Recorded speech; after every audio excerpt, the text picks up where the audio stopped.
Half సెంచరీలు కొట్టినప్పుడు వికెట్లు తీసినప్పుడల్లా 6-0 6-0 అని చెప్పి పిచ్చి కథలు పడ్డ పాకిస్తాన్ విమెన్ క్రికెటర్స్.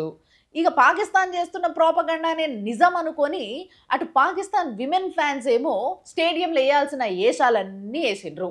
మీదికేలి ముందుగానే ఒకవేళ మేము గెలిచినా కూడా వరల్డ్ కప్ మాత్రం ఇండియన్స్ చేతుల మీదట తీసుకోము అని చెప్పి శబదాలు చేసి ఇప్పుడు 7-0తోని ఓడిపోయి ఇంట్లో కూర్చొని చింతిస్తున్నారు. కానీ అట్ ద సేమ్ టైం సెమీఫైనల్స్లోనే మన ఇండియన్ విమెన్ క్రికెటర్స్ అసాధ్యాన్ని సుసాధ్యం చేసి ఫైనల్కి చేరి చాలా స్ట్రాంగ్ టీం అయిన సౌత్ ఆఫ్రికా టీంని కూడా ఓడగొట్టి కప్పు కొట్టిండ్రు. ఈ విమెన్స్ వరల్డ్ కప్ సిరీస్లో కొన్ని కాంట్రవర్సీస్ అయినాయి.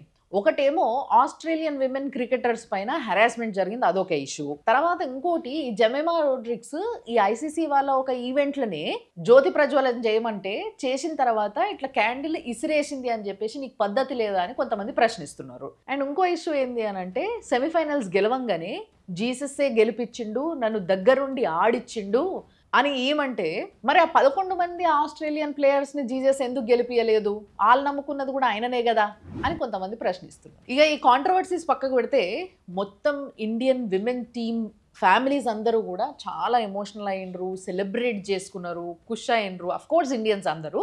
బట్ ఈ టీమ్ మెంబర్స్లో అమన్జోత్ కౌర్ ఉంది కదా, సో వీళ్ళది కొంచెం ఎట్లా అంటే చాలా లో ప్రొఫైల్ ఫ్యామిలీ అనమాట. వాళ్ళ డాడీ కార్పెంటరు.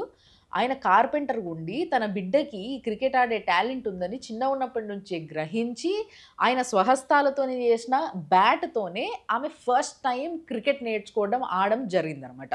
అప్పుడు అందరూ కూడా ఈయనని ఆడపిల్లని తీసుకొచ్చి క్రికెట్ ఆడిపిస్తుందో అన్నట్టుగా హేళన చేయడము, మజాక్ చేయడము, నవ్వడము ఇవన్నీ చేసినా కూడా పట్టించుకోకుండా ఆమెని తీసుకుపోయి ప్రతిరోజు డ్రాప్ చేసి ట్రైనింగ్ అయిపోయిన తర్వాత మళ్ళీ పికప్ చేసుకునేటోడట.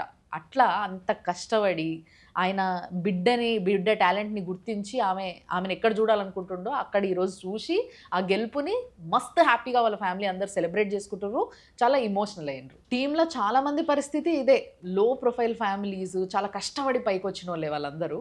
కానీ ఆ అడ్డంకులన్నీ దాటుకొని ఈరోజు ఈ స్థాయికి వచ్చి ఇన్స్పిరేషన్గా నిలిచారు చాలామందికి.